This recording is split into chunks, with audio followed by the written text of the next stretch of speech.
예, 안녕하십니까. 2023년 12월 15일 금요일입니다.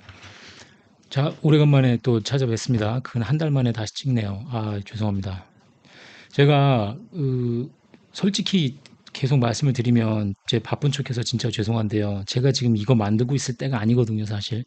제 코어 석자라 그러긴 한데, 어, 솔직히 지금 이거를 왜 키게 됐냐면, 제가 이틀 전에 그 유튜브 제 채널을 보다가 구독자 수를 보는데 구독자 이렇게 오랫동안 안 올리면은 구독자분들이 많이 빠져나갈 줄 알았어요. 근데 거의 안 빠져나가셨더라고요. 그래서 되게 놀랐는데 그걸 보니까 물론 뭐 구독 취소하는 것도 일이니까 구독 신경 자체도 안 쓰시는 분도 계실 수 있지만 그래도 봤을 때 계속해서 뭐 이메일도 보내시고 멘트도 달시면서 계속 어디 갔냐 뭐 올려라 하시는 게 약간 그래도 아직 저를 제가 생각하는 게 제가 제 생각을 궁금해 하시는 분들이 계신 것 같아서 야, 이거 그래도 지금 이런 큰 변화가 좀 있는 상황이니까 한 번은 해야 될 것 같다라는 그런 그 도의적인 뭐 책임이라 그러나?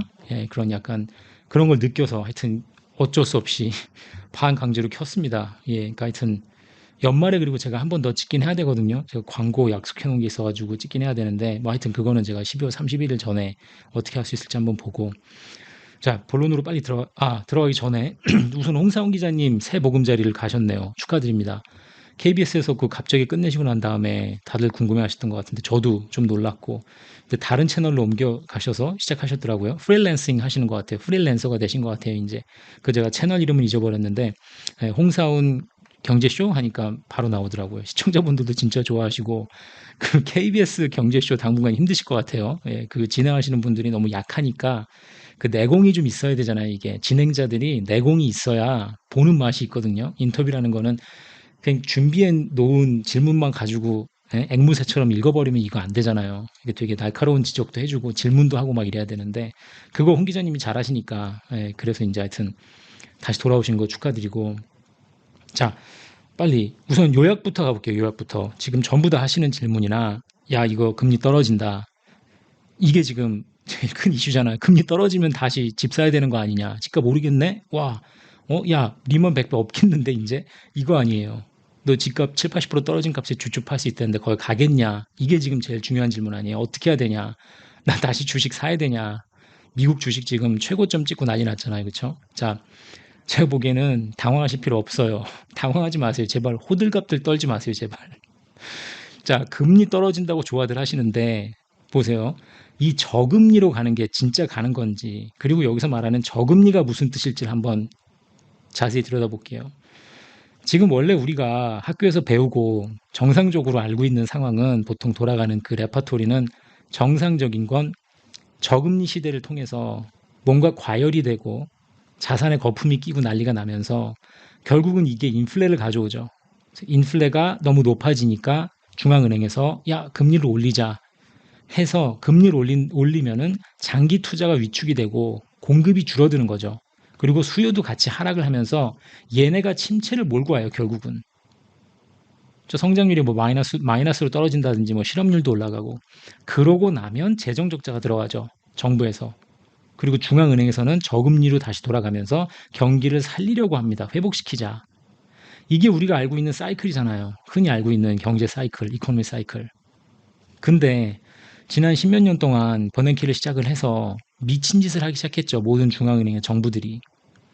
그럼 저금리만 한 게 아니라 원래 그린스팬 할아버지는 저금리만 했지만 버냉키라는 사람이 들어오면서 일본을 보면서 쟤들이 하는 거 따라하자 해서 QE라는 걸 시작을 해서 돈 찍기를 함으로써 해가지고 일드 커브의 그 일드 커브 자체가 낮아지는 굉장히 낮아지는 현상이 일어나는 거. 일드 커브 컨트롤이에요. 이것도 일종의 그 돈 찍기 미친 짓을 하면서 과열이 됐죠.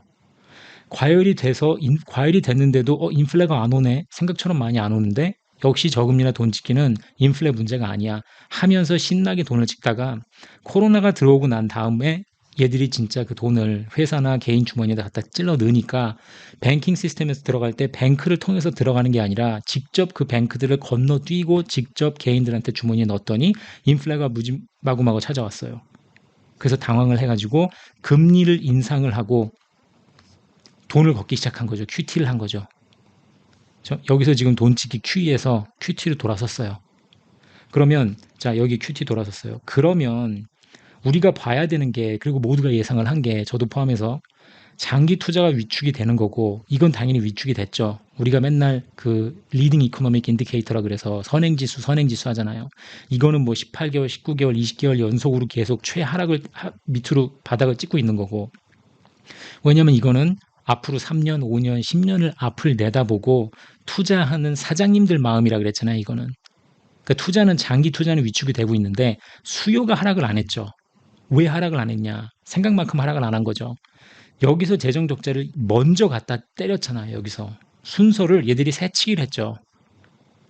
그럼 얘들이 새치기를 GDP의 8%에서 9%를 갖다가 적자를 내면서 이게 10% 갔어야 돼요, 원래. 원래 10% 갔어야 되는데 3년 동안 유예하고 있던 학생융자 봐주기, 학생융자 유예를 얘네가 9월인가 8월인가 그때 그러니까 철회를 했잖아요. 리필하면서 사람들이 다 갑자기 이자 내기 싫으니까 페널티 내기 싫으니까 돈을 갚기 시작했단 말이에요. 그러면서 그게 9월이었나 8월이었나 갑자기 서플러스가 됐어요. 흑자를 본 거예요. 정부 적자가. 그거만 아니었으면 얘네가 10% 갔어요. GDP 대비 재정 적자가. 그럼 새치기를 해서 원래대로라면 장기 투자 위축하고 수요가 떨어지면 그 다음에 침체가 오고 사람들이 어우 쉣더 팬츠 하고 바지에 똥 싸면서 큰일 났네. 다들 우왕좌왕할 때 그때 정부가 들어와서 재정 적자를 내서 돈을 찍어서 부양을 하고 다 그때 중앙은행이 저금리로 들어가야 된단 말이에요. 금리를 낮추고 상황에 따라서 만약에 리먼이라 그러면 0%도 가는 거고 이제는 이게 거의 교과서화된 거 아니에요. 그게 아니라 살짝 뭐 리먼 반 정도밖에 안 된다. 그렇게 크지 않겠다 싶으면 2% 가는 거고 이 severity에 따라서 그 문제의 심각성에 따라서 금리가 결정이 되는 거 있죠. 그러면 그러고 나면 이제 다시 회복을 하는 거고 그러면 이 재정 적자가 땡겨져서 이렇게 새치기를 했다는 게 무슨 뜻이냐? 미국은 두 가지를 봐요. 미국은 침체가 없으면 저금리로 갈 필요가 없어진 거 아니에요? 자, 저금리라는 거는 여기서 침체가 오고 난 다음에 정부에서는 재정 적자를 내고 중앙은행에선 저금리를 간다 그랬잖아요. 그럼 침체가 없었어, 지금. 그죠? 3분기 때 5%, 5.25% 성장을 했고 침체가 어디 있어? 다들 이러고 있잖아요. 이 재정 적자에 힘입어서. 그러면 침체가 없었는데 뭐하러 저금리로 가요? 저금리를 가야 될 이유가 없잖아요. 무슨 얘기인지 아시겠어요? 그러니까 금리를 낮춘다. 금리를 만약에 지금 FOMC에서 더플러스에서 얘기한 대로 현재가 5.5%인데 좋아요. 4.75% 간다 쳐요. 예. 지금 그 CME 선물 시장에서는 4%까지 보고 있어요. 6번인데 6번은 말 아닐 것 같고 그걸 6번 한다 그러면은 그 9번 있는 미팅 중에서 거의 매 미팅마다 이거를 막 연거포 낮춰야 되는데 그렇게까지 지금 급하게 갈 이유가 없어 보이는 게 제가 보기에는 4.5에서 4.75로 간다 그러면 이게 저금리겠냐는 거죠. 저금리는 아니잖아요. 4.75에서 계속 유지를 하고 가다 보면 무슨 일이 생기는지 보시자고요. 첫 번째는 이 침체가 없었기 때문에 4.75로 가도 무난한 거고 그 다음에 또 연준 입장에서 봤을 때는 코어 CPI가 물론 PCE도 다 2%를 향해서 달려가고 있다고는 하지만 아직도 지난달에 4%를 찍었기 때문에 급하게 금리를 인하할 필요가 없다. 그러니까 서서히 만약에 내년에 한다 그러면 25베이시스 포인트씩 두세 번 정도 하는 급하게 이 침체라는 게 없었기 때문에 오히려 침체가 없었으니까 좋아들 하지만 이 침체가 없었으니까 저금리로 갈 이유가 없어졌다는 거예요. 제 말씀은. 회복할 것도 없잖아요. 지금. 회복이 필요가 없잖아요. 침체가 없었으니까. 그러면 천천히 인하를 하겠죠. 이게 어떤 여파가 오겠느냐. 그리고 연준의 눈치를 보는 다른 나라들한테는 어떤 효과가 오겠느냐. 피말리는 효과가 오겠죠. 희망 고문이 생기는 거니까. 그러다가 결국 먼저 KO 당하는 나라가 나온다. 이 말씀 드렸던 거고. 그 중에 가장 앞서 있는 앞에 총알바지로 서 있는 나라들이 뭐 호주일 수도 있고 한국일 수도 있고 브라질일 수도 있다라고 계속 말씀드렸던 거고. 그러면 2023년에 이 미국을 침체 없이 지나가게 해준 1등 공신이라고 할 수 있는 이 재정 적자 상황에 대해서 좀 더 보시자고요.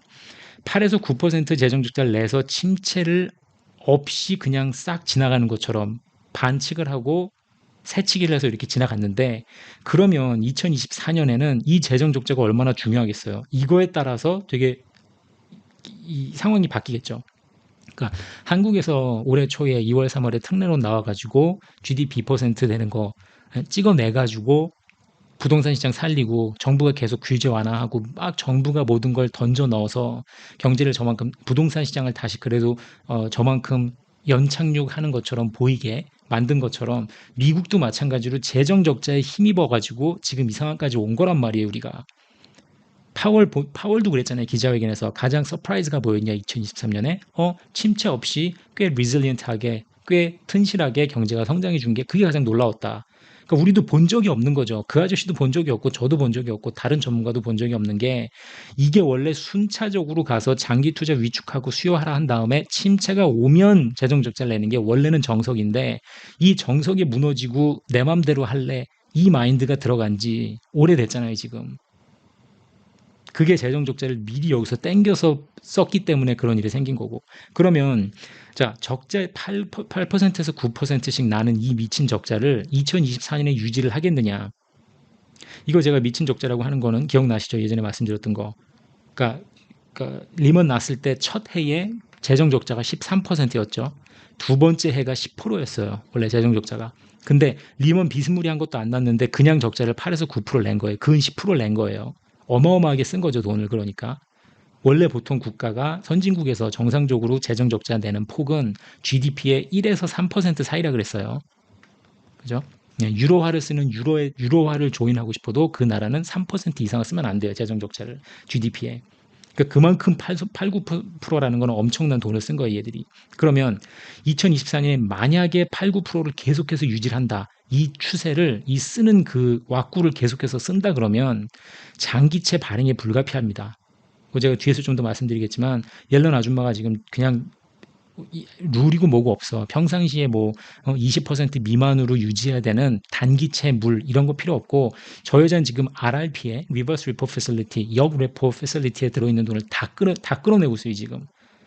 끌어낼 거예요 끝까지 저게 동날 때까지. 그냥 다 빌로 발행하고 있어요 지금. 그러면 이거를 계속해서 이 큰 적자를 유지하려면 결국은 3월, 4월, 5월에 RRP가 고갈이 되고 나면 영래포에 남아있는 돈이 없으면 장기채로 돌아서서 다시 장기채 발행이 불가피하고 이게 금리 상승 가져올 거예요.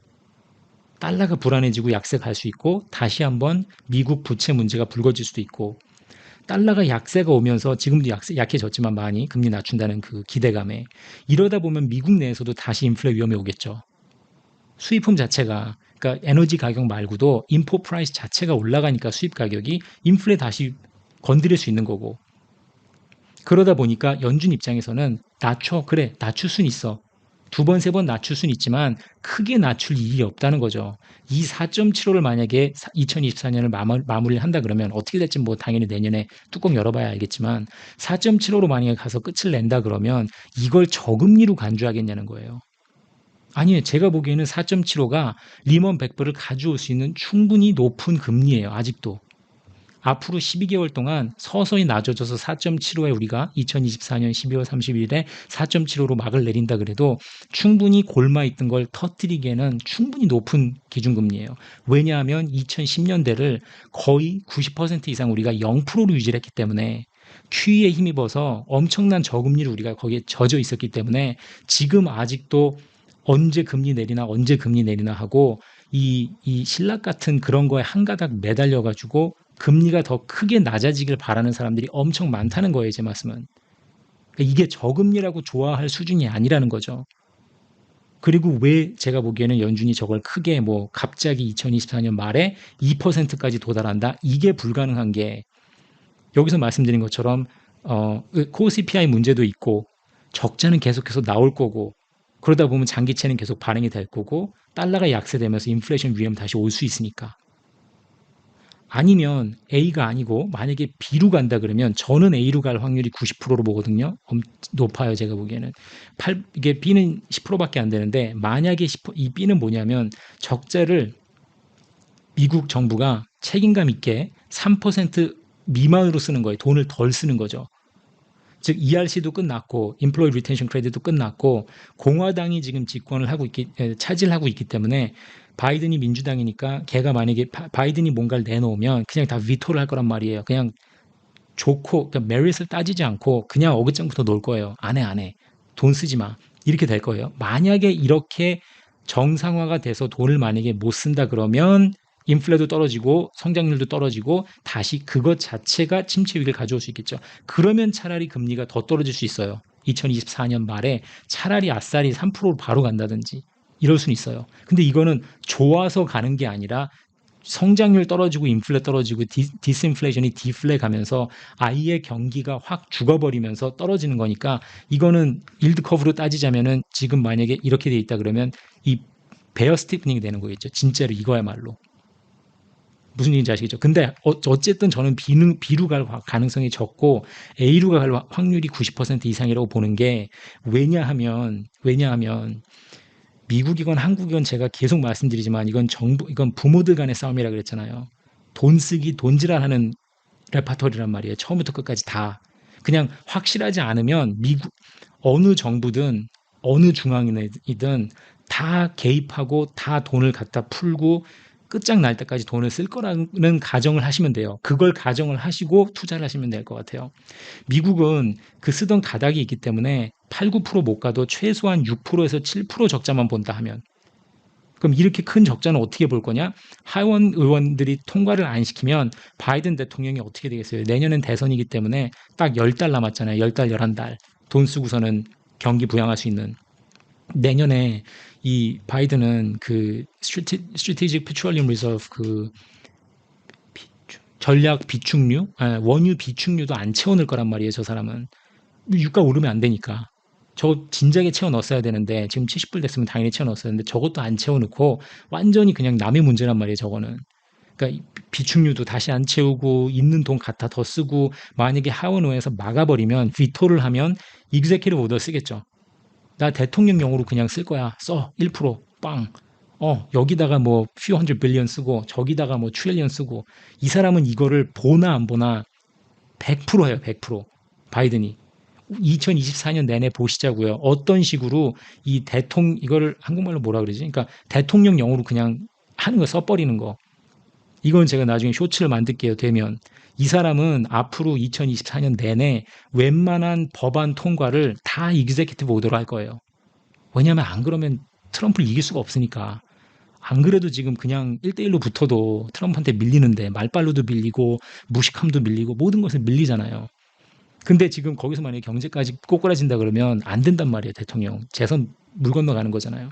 그러니까 이 사람은 무슨 미친 짓인지 써서 계속 돈을 쓸 거예요. 적자폭은 6, 7, 8% 늘어날 겁니다, 제가 보기엔. 그러면 연준에서 낮출 수 있더라도 우는 띄워도 좀 그렇죠. 그렇게 돈을 쓸 거기 때문에 파월 입장에서 봤을 때는 그 금리를 5.5에서 4.75까지 이 75 베이시스 포인트 3번을 낮출 수 있다 해도 우는 띄워도 요번에 기자회견 하면서 우는 띄운 거죠, 살짝.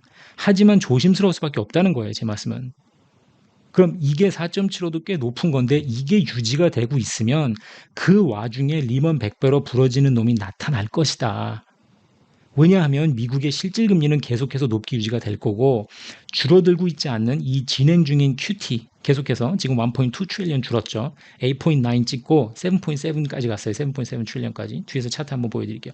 QT는 계속 진행이 되고 있고 결국 마지막 보루라 그러나 그 마지막 디펜스 라인이었던 RRP까지 2 트릴리언 이상 있었던 RRP까지 옐런이 지금 쏙쏙 빼먹고 있단 말이에요. 다. 그러다 보면 장기채로 돌아가는 거고 장기채 금리는 3월, 4월쯤이면 다시 올라갈 거예요. 이게 발행량이 늘어나면서. 이런 거 저런 거 따졌을 때 제가 파월이라면은 운은 띄웠지만 낮출 수 있어. 다 플러시 그렇게 됐네. 2% 가기 전에 인플레가 2%간 다음에 내리는 것보단 2% 가기 전에 도달하기 전에 내리는 게 맞겠지. 이러한 운을 계속 띄운 건 알지만 저게 지금 우와 다시 저금리 간다. 제로 인트레스트 폴리시 간다. 난리 났다라고 지금 샴페인 터뜨리고 좋아할 문제는 아니라는 거죠. 이게 저금리가 된다는 건 아니라는 거죠, 제 말씀은. 제 생각엔 그래요. 너무 호들갑을 떠는 거죠. 좋아하는 사람들이. 물론 뭐 호들갑을 떨라 그러면 떨면 되죠. 왜냐면 그거 기다리고 있다. 쇼 때리면 되니까. 그러면 다른 나라들, 다른 부모들은 어떻게 버티냐? 이게 제일 문제 아니에요. 미국은 결국 저렇게 아예 정신줄 놓은 정부 부채를 영원히 이제는 뭐 돌아올 생각도 없는 강을 걷는 상태에서 34, 35, 40 트릴리언 가고 50 트릴리언 가고 전에 제가 말씀드렸던 이거 근본 이제 가야 되는 거 아니야? 라는 질문이 나올 때까지 계속해서 갈 거예요. 미국은 최고니까 아무도 못 건드리죠. 미국은 계속해서 돈을 찍을 거고 그러다 보면 이 소리 없는 전쟁의 끝은 결국 부모들 간에 화나고 정부 부채 위기로 갈 건데 어떻게 되겠느냐. 아직까지는 지금 이 순간까지는 금수저들이 다 이기고 있잖아요.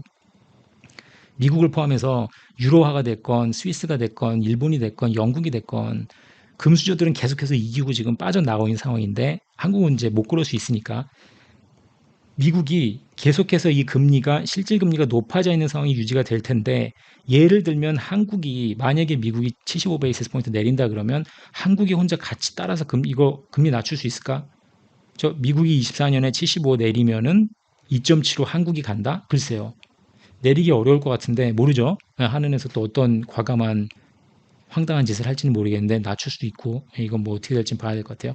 4.75로 간다 그러면 다른 나라들이 맘 놓고 연준보다 더 많이 더 크게 내리기는 쉽지 않지 않겠냐. 유로 같은 뒤에서도 말씀드릴게요. 유로화 같은 경우는 차라리 더 빨리 낮출 수는 있어요. 유럽 같은 경우에 ECB 같은 경우에는 지금 스페인이나 프랑스 독일 같은 경우는 먼스 온 먼스로 봤을 때 디플레이션이 완전히 시작했기 때문에 아마 ECB가 더 빨리 내릴 거예요. 예. 근데 한국은 지금 인플레 상황을 보나 이것저것 봤을 때 지금 낮추기는 그렇죠. 낮추기는 어려운 상황이죠. 원화도 걱정을 좀 해야 되고 인플레이션도 우리가 유럽 지역이나 이런 그런 유럽에 있는 선진국이나 다른 금수저들보다 뭐 일본은 물론이거니와 그쪽보다 높은 상황이기 때문에 한국이 먼저 선제적으로 금리를 낮추는 거는 불가능할 것 같고 미국이 낮춘다 그러면 그거를 2%를 유지를 하면서 25베이시스 포인트씩 내린다. 트라이를 하겠죠. 또 예, 한은에서 총재가 또 트라이를 한번 살짝 하면서 마켓을 테스트해 볼 수는 있겠죠. 요거 괜찮나? 요만큼까지 내리면 괜찮나? 여기까지 내리면 부러질려나? 1340원 가네? 안 되겠다. 야, 그만 내려. 이런 식으로 계속 트라이얼 앤 에러는 할 수 있을 거예요. 예, 계속 마켓을 이렇게 테스트를 하는 거죠. 언제 부러지나. 외줄타기를 계속 할 수 있겠죠. 자, 그 다음 장, 전에 지금 첫 장에서 제가 요약장인데 좀 말씀을 길게 드리다 보니까 거기서 웬만한 얘기는 다 했는데 그래도 잠깐 다시 얘기를 하고 가면 즉 다시 말하면 오히려 이런 행보 그러니까 기대치를 올리고 있는 거 아니에요 지금 기대치를 올리면서 인플레 싸움 끝난 것 같으니까 금리를 살짝 낮추자 하면서 그때 이제 볼코 할아버지가 했던 실수 그대로 했던 거고 시기상조로 급하게 내렸다가 다시 튀어오르는 그러다 보니까 이걸 쫓아가면서 또다시 그 1980년대 실수했던 이게 나오는 거고 이런 식으로 시기상조의 그 미션 어컴플리시드라고 하는 네, 임무 완료 막 하면서 이렇게 좋아하는 이런 분위기를 내기 때문에 이런 분위기가 생기니까 오히려 보다 높은 금리를 더 오랫동안 유지해야 되고 이것 때문에 더 부러진다. 그냥 아싸리 그냥 아무 말 말고 5.5%쭉 가져가다가 됐다 싶으면은 그냥 3%로 한 방에 내리고서는 가든가. 근데 이거를 어줍지 않게 그래 이제 좀 괜찮아질 것 같으니까 숨통 좀 틔워줄게 하면서 내렸다가 어줍지 않은 상황에서 내리다가 볼컷 실수가 결국 나올 수 있다. 저는 오히려 이렇게 봐요. 그리고 다른 기업이나 지금 고전하는 사람들을 봤을 때 미국 기업이 만약에 5.5% 기준금리일 때 시장에서 10%의 돈을 빌렸다 치면 이 5.5%여서 0.5나 0.75% 기준금리가 낮아졌다고 해서 이게 지금 환호할 일일까? 그러니까 10% 빌리던 게 9% 혹은 8.75% 된다 그래가지고 환호할 일이냐고요, 이게. 그건 아니잖아요. 원래대로면은 연준이 금리 인상을 끝내고 평균 7개월 후에 침체 온다고 이제 알려져 있는 게 정설이에요. 그 로젠버그 리서치에서 이거 유명하게 말했죠. 예, 많이 사람들이 이제 알고 있는데 평소 같았으면은 우리가 2023년 6월이었나요? 마지막 올린 게 5.5%간 게 5월, 6월, 7월 그때쯤이었던 것 같은데 그렇게 따지면 평균이니까 7개월째 되는 혹은 뭐 9개월째 되는 2024년 1분기에 침체가 와야 되는데 오겠냐는 거죠. 오케이. 인정. 안 올 것 같아요. 안 올 것 같은데 왜? 원래 2, 3% 내고 있어야 되는 저쟁 적자에서 반칙을 했잖아요, 얘들이. 새치기를 해가지고 미리 8, 9% 적자를 냈으니까 당연히 침체가 안 오고 그냥 지나가는 거고 결국은 돈으로 밀어붙여가지고 미국이 부채 위험 한도 한번 부채 한도에 대한 부채 레벨에 대한 그 스레시 한번 있었지만 그걸 어물쩡 슬쩍 지나가 버리고 나서 미국이 결국은 첫 라운드를 승리를 한 거죠. 이렇게 유지를 하다 보면 제 말씀은 오히려 더 높은 금리가 오랫동안 가면서 골맞던 곳이 터질 확률이 더 높아진다. 이게 로sen버그 리서치에서 했던 그 차트죠. 여기 보시면 이렇게 피크 치고 피크 치고 피크 친 다음에 회색 바가 보이잖아요. 예, 회색 바가 보이는 게 그게 침체니까 이렇게 피크를 치고 나서 내려온 다음에 여기서 침체가 온다. 이제 이런 건데 오히려 지금 전에 지난 50년하고 이걸 딱 보고 여기서 조심하셔야 되는 게 이런 차트를 얘기를 할 때 지난 10년, 15년 동안 우리가 봐왔던 거 버냉키 옐런을 비롯해서 사람들이 하고 있는 그 정부에서 하는 미친 짓들은 우리가 지난 역사적으로 보지 못했던 일을 많이 하고 있어요. 지금 이 영상에서 제가 말씀드리는 건 그 8, 9% 적자를 미리 낸 거. 침체가 나고 부러진 다음에 냈어야 되는데 미리 냈기 때문에 preemptively 그걸 냈기 때문에 선제 공격을 했기 때문에 기다리고 있던 그 침체가 생각하는 것처럼 오지 않았다. 그 오지 않았기 때문에 보다 높은 금리를 더 오랫동안 유지를 해야 된다. 그걸 더 보다 높은 금리를 유지를 해야 되기 때문에 결국은 더 큰 게 부러질 수 있는 상황이 오는 거고 나중에 올 침체가 더 큰 겁니다. 이게 지금 제가 말씀드리는 흐름이죠. 마지막 블루 포인트는 이거는 제가 말씀을 드린 것 같은데 다시 하고 인포 프라이스 다시 올라가고 그렇죠. 큰 폭으로 기준 오케이 이건 다시 안 해도 될 것 같아요. 제가 앞에서 서머리 슬라이드에서 말씀드린 거예요. 자 다음 장 제가 매 슬라이드마다 이걸 넣어놨어요. 이건 제가 바쁜 척 하려고 하는 게 아니라 진짜 약간 용서도 구하고 이해도 좀 구하고 예, 앞으로 제가 자주 못 올릴 것 같아서 예, 그걸 이해를 좀 양해를 바라는 그런 거고요. 진짜 제가 이거 지금 만들고 있을 시간이 때가 아니거든요. 근데 자 그러면 또 제가 첫 두 슬라이드에서 말씀을 드렸지만 하나 다시 그러니까 비관론자 반대가 뭐죠? 그러니까 제 반대편에 계신 분들 편을 좀 들자면 그러니까 저처럼 그 비관론주의로 하시는 유튜버 분들이 그 FOMC 끝난 다음에 이런 말씀을 많이 하세요. 금리 인하한다고 한 적 없다. 파월이 그렇게 말 안 했다. 왜 그 사람이 그렇게 말하지도 않았는데 그런 식으로 뉴스 보도하는 거냐. 뉴스가 잘못 짚은 거다. 막 이렇게 말씀하시는 유튜버들이 계신데 제가 가끔 즐겨보는 유튜버 분들이에요. 좋은 말씀 많이 하시는데 요거는 조금 억지예요. 그러니까 파월이 어차피 다 뉘앙스로 먹고 뉘앙스로 다 힌트 주고 하는 걸로 마켓이 다 움직이잖아요. 그러니까 그걸 알고 그렇게 기자회견을 했을 때는 내가 조금 그래도 덜 매파적으로 나갈 거야 라는 거를 대중이 알아줬으면 좋겠어. 그러니까 이 사람은 지금 벌써 내년에 25, 50, 75 베이시스 포인트 정도 낮출 수 있다. 그러니까 그렇게 정확하게 몇 베이시스 포인트를 낮추겠다고 말은 안 했지만 닷플롯 여기서 4.75 보여주면서 4.6 보여주면서 2% 도달하기 전에 너무 오랫동안 갖고 있으면은 우리가 더 많이 너무 불필요하게 많이 부러뜨릴 수 있으니까 언젠가 2% 도달하기 전에는 낮춰야겠지라고 이렇게 말을 했을 때는 그렇게 니들이 알아들었으면 좋겠다라는 뜻을 갖고 던진 말이에요. 그러니까 금리 인하를 하겠다고 한 적 없는데 왜들 그렇게 니들 그러냐 금리 인하 안 할 수도 있는 거 아니냐 이렇게 말씀하시는데 근데 그거는 저도 금리를 인하를 안 했으면 좋겠는데 하기는 할 것 같아요. 예. 이 사람이 지금 영어로 말을 하면은 그러니까 기자가 질문했을 때 2% 얼만큼 가까이 다가가야 금리를 낮출 거냐 했을 때 We are aware of the risks of staying on too long. 5.5%에 너무 오랫동안 가지고 있으면은 또 그게 역효과를 불러올 수 있다는 위험도 알고 있습니다. We want to cut before 2% so we don't overshoot. 물론 2% 전에 내리긴 내려야 되는데 이게 2.1%인지 2.9%인지는 돌아가는 상황을 봐서 하겠다는 거죠. 그러니까 충분히 낮출 수 있다라는 그 뉘앙스를 줬고 그거에 맞게 주식시장이랑 사람들이 환호하고 있는 거는 괜찮아요. 그건 맞아요. 그거 자체를 부정하시려고 하는 유튜버나 그 코멘트들이 꽤 많은데 그것까지는 하진 마세요. 그거는 좀 억지예요. 예. 저는 좀 더 강경하게 파월 아저씨가 오래 나갈 줄 알았는데 지금 여기서 말씀드렸던 그 볼커의 실수로 가는 길목에 또 들어선 것 같아요. 예, 파월 아저씨가 잘 하다가 저렇게 삽질 한 번씩 하네요. 예, 그 인플레이션이 트랜지토리 하다고 말한 것도 그랬고 2019년에 다시 금리를 성급하게 낮춘 것도 그렇고 잘 나가다가 그러니까 옐런이나 버냉키처럼 정신줄을 놓지는 않는데 조금씩 삽질을 한 번씩 해요. 제가 보기에는 지금 이 얘기도 너무 성급하게 했어요. 인디케이션을 충분히 준 거죠. 마켓에다가 낮아질 준비를 해라 2024년에. 얼만큼일지 모르겠지만 아마 2024년부터는 낮아질 거다라는 약간 그런 운을 띄운 거예요. 그러니까 운을 안 띄웠다고 우기지는 마세요. 네, 그거는 조금 억지입니다. 제가 봤을 때. 그러니까는 운은 확실히 띄운 거고 자 그러면 이제 다시 자산 거품 자산시장의 거품 형성 시작이냐.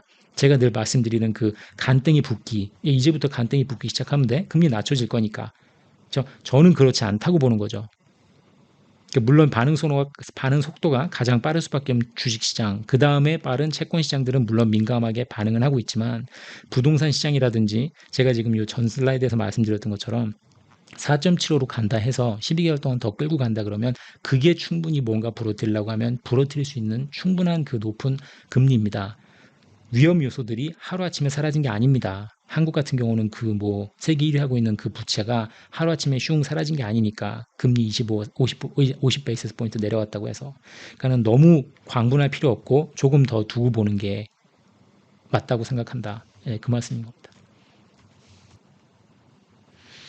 제가 이번 타이틀은 실전 단기라고 하긴 했는데 약간 이론도 같이 섞여 있긴 한데 지금 상황에서는 요거를 실전 단기용으로 쓰는 게 맞을 것 같아요. 그러니까 주식시장이 결국은 다우가 결국 사상 최고치를 또 찍고 올라갔어요. 설마 했는데 진짜 찍었고 상관은 없어요. 더 올라가면 올라갈수록 좋습니다. 저는 좀 개인적으로. 왜냐면 그만큼 숏 기회를 다시 갖다 주는 거니까. 요번에 숏을 들어가면 최소한 10%는 들고 있어도 될 것 같아요. 요 다음에 한번 미끄덩 하는 거는 제대로 떨어질 것 같거든요. 자, 왜냐하면 타이밍을 보면 물론 2024년 1월, 2월 달에 무슨 일이 있는지 다른 또 서프라이즈, 네게티브 서프라이즈가 있는지 봐야 되겠지만 그게 없다고 봤을 때 새로운 문제가 크게 안 터지면 아마 2분기 시작 중간 지점 넘어가면서 큰 조정이 다시 한번 올 것 같아요. 올 타이밍이에요, 이때가. 왜냐하면 이거는 지금 퓨얼리 그 리퀴디티 때문에 그런데 유동성 문제인데 이 지금 리버스 레포 패실리티라고 하는 영레포에 있는 돈을 옐런 아줌마가 미친 듯이 빨아간다 그랬잖아요. 근데 이게 어느 정도 빨아가다가 고만 빨아가고 이 장기채하고 단기채 이 debt maturity profile이라고 하는 단기가 너무 많으면 안 되니까 그게 전체 내가 빌린 돈에 보통 15에서 20% 유지하는 게 정상이라고 했는데 이 여자가 벌써 22% 넘어가는 상황인데 무시하고 계속 빨아들여요 지금. 여기 있던 게 2 트릴리언에서 지금 0.8 트릴리언까지 갔거든요. 근데 요거까지 그냥 다 빨아먹자 해서 계속 지금 땡기고 있단 말이에요. 비를 엄청 많이 발행하는 거죠. 그럼 여기서 지금 5.3% 받던 사람도 5.3% 받던 사람도 만약에 여기서 지금 6개월짜리를 5.4% 준다. 이러면은 일로 넘어갈 수밖에 없어요, 지금. 더군다나 금리 인하 얘기가 나오고 있으니까. 만약에 그러진 않겠지만 3월 달에 만약에 금리를 25베이시스 포인트 내리면 RRP에서 주는 레이트는 5.05%가 되죠. 지금 5.3%니까 그 레인지에서 하단에서 5베이시스 포인트 더 하면 된다 그랬어요. 그럼 내가 3월 달 되면은 5.05%밖에 못 받으면 만약에 9개월짜리가 지금 5.4%다 그러면 오늘날 내가 이거를 9개월짜리를 사면 연 5.4%로 9개월 동안 먹을 수 있지만 내년 3월 달에 만약에 FOMC에서 이걸 낮춰버리면 그 다음부터는 앞으로 6개월이죠. 6개월은 5.05% 먹어야 되니까 지금 럭인을 하는 게 낫단 말이에요. 지금 투자하는 사람 입장에서는. 그러니까 기준금리가 낮아질 수 있다. RRP 레이트이 낮아질 수 있다라는 생각이 있는 상황에서는 더 빨려 들어갈 거예요. 빌로. 옐런 아줌마는 어수 좋다고서는 계속해서 더 발행을 할 수 있고 원래는 이렇게 발행을 하면 안 되는데 정신줄 놓고 있는 거 아니에요. 여기 보세요. 이 파란색 선이 이게 단기예요. 지금. 파란색이 73대 27까지 가 있어요. 지금. 단기 1년 미만이 73, 장기가 27. 미친 거죠, 이거. 지금 그 난리통 났던 그 19년 이후에 지금 이렇게 다시 새롭게 또 이 RRP 돈 빼먹겠다고 하고 있는데 이걸 이렇게 주구장창 하다가 여기 800이 다 끝이 나고 나면 결국은 장기로 돌아서야 되고 그러면 10년, 20년, 30년물이 다 발행이 되면서 금리 자체가 올라갈 수밖에 없어요. 제가 보기에는. 자, 고갈 예정이고 6월 달에 럭인 하는 거 말씀드렸고 옐런은 마지막 순간까지 악착같이 RRP 돈을 끌어들일 거고 이 RRP 돈을 보여드리면 여기서 2 트릴리언 달러 넘게까지 갔던 게 지금 이렇게 쭉 떨어져서 800 빌리언까지 온 거죠. 이 상태로면 이렇게 되면은 24년 1분기 아니면 2분기 중간쯤 되면은 0으로 갈 것 같아요. 0 가고 나면 그 다음에 어디서 돈 땡기겠냐는 거죠. 저 큰 적자를 어떻게 계속 메꿀 거냐. 뭘로? 장기채로 가야지 다시 쿠폰 발행으로. 옐런이 돈 어디서 꼬오겠어요. 저 고갈되고 나면. 특히 장기채 다시 발행 재개해야 되는데 유로 달러 시원치 않죠. 이게 계속 그러고 있잖아요. 지금 다른 나라 국부 펀드가 됐건 뭐가 됐건 관심 없고 연준은 지금 QT 전혀 줄일 생각 없다. 열심히 자기가 갈 길 갖고 있는 상황이고 장기채 사줄 사람 없다는 그 문제 또 생기는 거예요. 뱅킹 시스템에 들어와서 새 투자자 찾아야 되는데 RRP가 지금 다 고갈이 됐으니까 그럼 여기 있던 뱅킹 시스템 돈 다시 빨아들여야 된다는 소리죠. 그때 우리 3월달 SVB 사태 났을 때 뭐가 문제였어요? 여기 있던 뱅킹 시스템에 있던 돈이 나가면서 문제가 생겼잖아요. 만약에 이게 실리콘밸리 뱅크에 있던 돈이 이렇게 돌아가지고 다른 뭐 만약에 JP 모건 그러니까 이 같은 뱅킹 시스템 안에 계속해서 만약에 돈이 꽉 묶여 있고 돌다가 얘만 무너지고 뭐만 무너지고 이랬으면 되는데 문제가 그게 아니라 얘네가 빠져나가서 RRP로 들어가고 들고 있던 국채 가격 떨어지고 하니까 이게 이 여파가 문제가 생긴 거잖아요. 뱅킹 시스템 안에 있던 유동성이 바깥으로 빨려 나가면서 유동성이 줄어들으니까 위축이 됐던 거잖아요. 그 상황을 다시 초래할 수밖에 없다는 거죠. 물론 TGA에서 돈을 받아서 얘들이 어느 정도는 다시 경제를 써 넣겠죠. 예, 도로공사도 하고 뭐 댐도 짓고 하는데 쓰겠지만 또 나머지는 다른 나라에다도 주고 나가서 전쟁도 해야 되니까 결국은 안에 있던 뱅킹 시스템 안에 있던 돈을 빼나가서 새로운 투자자를 찾아야 되는데 이러면서 금리가 올라가면서 제가 보기에는 다시 한번 주식시장이 흔들할 것 같아요. 지금부터 뭐 from now until March까지 아무 문제가 없다고 보면 중간에 무슨 문제가 있는지 봐야 되겠지만 그 문제에 따라서 당연히 숏을 더 미리 해도 되는 걸 수도 있고 물론 그런 것도 있습니다. 이게 만약에 10년물이 5% 갔다. 만약에 10년물이 5.2% 갔다. 그러면은 다시 또 야 그래도 미국 트레저리 들고 있으면서 이 세상에서 가장 안전한 채권 들고 있으면서 가장 안전한 사람한테 안전한 기관한테 빌려주고선 내가 5% 받을 수 있는 게 어디냐 10년 동안 하면서 다시 수요가 들어올 수 있어요. 그러니까 당연히 물론 이게 그 발행량 때문에 발행량이라는 한 팩터만 놓고 이러니까 금리가 오를 거고 이러니까 금리가 내릴 거라라고 말하는 건 좀 위험해요. 예, 그거 하나만 놓고 그러긴 위험한데 제가 이렇게 생각하고 할 수 있는 거는 하고 있던 쓰던 윤곽이 있으니까 워낙 큰 그 쓰던 윤곽을 계속해서 쓸 거고 바이든 대통령은 계속해서 재선을 위해서 쓸 거고 그 쓰던 돈을 제넷 옐런은 사명감을 띠고 돈을 어디선가 꺼와야 되는데 RRP 돈이 끝나고 나면 장기채로 돌아설 수밖에 없을 거고 그러다 보면 다시 공급 이슈가 다른 때보다도 지난 5년, 10년 전보다도 훨씬 더 그 공급이라는 너무 많이 밀려오는 공급이라는 위험성이 금리를 올릴 수 있다. 그러면 당연히 주식시장이 흔들할 수 있는 그 타이밍이 그때쯤 올 것 같습니다. 문제는 마켓 불안성을 다시 야기시킴. 언제든 미국 부채 위험 수위에 분위기 험악해질 수도. 거기까지인 거고. 자, 이거는 뭐 여러분들 많이 보셨을 테니까 QT 지금 8.9에서 7.7까지 줄어드는 거. 열심히 줄어들고 있어요. 유동성 어떻게 얼만큼까지 더 계속 파월 아저씨가 진행할 수 있는지. 우선 파월 아저씨가 이걸 열심히 진행하고 있는 것도 칭찬받을 일이에요. 사실 참 잘했어요 도장을 받아야 돼요 이 사람도. 잘하고 있어요 지금. 잘하고 있기는. QT 한다는 것 자체가 우선 엄청 부담이니까. 옐런한테 거의 엿먹으라 하는 거니까 네 각자 도생이라 그러나? 그러니까 네 갈 길 가세요. 난 내 갈 길 가겠습니다라고 하는 거니까. 금리 뭐 살짝 내릴 거라고 언제 한 건 있긴 하지만 QT에 대해서는 전혀 지금 그 흔들림이 없잖아요, 사람이. 자, 마지막으로 지금 사실 큰 도움은 안 되는데 왜냐하면 요 지금 다우 COT를 보면 이렇게 막 오를 때 10월 11월 달에 막 오르면서 제가 혼자 갸우뚱했을 때 있잖아요. 왜 지금 그날 10월 29일 날 왜 주식이 떨어졌는지 모르겠네요. 그 주에 며칠 동안. 그게 지금 이런 분위기였던 거예요. 제가 악재가 없을 것 같고 지금 올라야 될 타이밍인 것 같은데 라고 혼자 중얼거렸을 때가 이때였고 그 다음에 바로 다우가 최고점 찍고 나서 지난 2주 동안 떨어지고 확 떨어진 거죠. 근데 아직 여기서 FOMC에서 그 금리 인하할 수 있다고 힌트 준 거, 그거는 아직 안 잡혔어요. 그러니까 요거는 지난주라 그래야 되나? 3일 전이죠. 12월 12일자니까. 요건 12월 12일자. 요게 12월 12일자니까 아직은 여기서 FOMC 발표가 있었단 말이에요. 그러니까 요 다음 주를 봐야 돼요. 다음 주 한 주, 두 주 트렌드를 봐야 돼요, 확실히. S&P는 거의 지금 그러니까 어느 쪽도 치우쳐 있는 상황 없는 거고 그냥 나스닥 봤을 때는 숏으로 살짝 가는 분위기였는데 저는 빨간색을 따라간다 그랬어요. 아, 쏘리. 제가 이거 하나도 안 나네. 빨간색이 중장기예요. 빨간색으로 이렇게 돼 있는 게 중장기. 아, 이거 요즘 들어오신 분은 이게 무슨 얘기하는지 모르시겠네. 오케이. 아, 죄송해요. 하여튼 그러니까 빨간색이 이게 Commitments of Trader Report라 그래서 빨간색이 중장기인데 중장기 펀드들이 어떻게 하고 있냐. 다우를 봤을 때는 엄청 많이 사겠다고 하다가 요즘 사겠다고 하는 힘이 떨어진 거고 나스닥을 봤을 때는 중장기들이 숏을 때리고 있다가 어떻게 될지 봐야 되는 거죠. 그러니까 충분히 많이 올랐다. 더 이상 나스닥이 먹을 게 없을 것 같다라는 분위기로 흘러가고 있었던 거고 이제 파란색은 기관 투자, 기관 스페큘레이터고 노란색은 저기 개미형님들.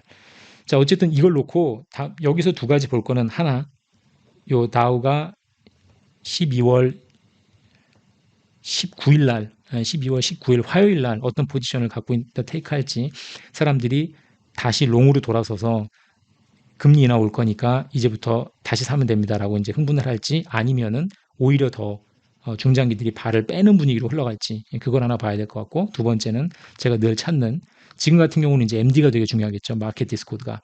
즉 마켓에서 호재가 주식 호재가 나와서 주식값이 올라야 되는데 뭔가 뉴스가 터졌는데 황당하게 생각지도 못하게 주식값이 떨어진다. 그러니까 올라갈 스팀이 다 했다. 저 충분히 살 사람들이 사고 최고점 경신하고 그러니까 레코드 하이 찍고 난 다음에 더 이상 오를 룸이 없을 것 같다라는 게 보이는 게 제가 찾는 만약에 MD가 생기면 호재가 나왔는데 가격이 떨어지는 일이 벌어지면은 그때 숏을 들어가면 되겠죠. 그 숏 들어갈 타이밍이 빠르면 1, 2월일 수도 있겠지만 지금 돌아가는 상황 봐서는 그렇게 악재가 없을 것 같고 악재가 있으려면은 다시 옐런이 장기채 발행을 재개하고 밀려 들어오는 공급을 우리가 다 소화를 못 해내겠다. 지금 미국 내에 있는 뱅킹 시스템에서 소화를 못 해내겠다라고 했을 때 다시 문제가 생길 것 같아요. 10년짜리 중장기 COT는 큰 차이 없고 계속 롱 하고 있는 거죠. 즉 금리가 10년 금리는 더 떨어질 거다라고 중장기들이 보고 있는 거고. 자, 그러면 여기까지 하겠습니다. 오늘 여기까지 하고 제가 저 연말 전에 31일 전에 광고 약속해 놓은 게 하나 있어가지고 그것 때문에라도 한 번 더 찍긴 해야 될 것 같아요. 자, 하여튼 저 기다려 주시고 봐주시는 분들 진짜 감사합니다. 이거 괜히 드리는 멘트가 아니라 구독자분들이 안 떠나고 계실 줄 몰랐어요, 진짜로. 예, 그래서 저도 꼭 한번 찍어야겠다는 그런 사명감을 갖고 시간 없지만 다시 한번 켜봤습니다. 자, 재밌게 보셨으면 구독, 좋아요 부탁드리고요. 제가 연말 지나기 전에 더 좋은 메탈을 가지고 찾아뵙도록 하겠습니다. 감사합니다.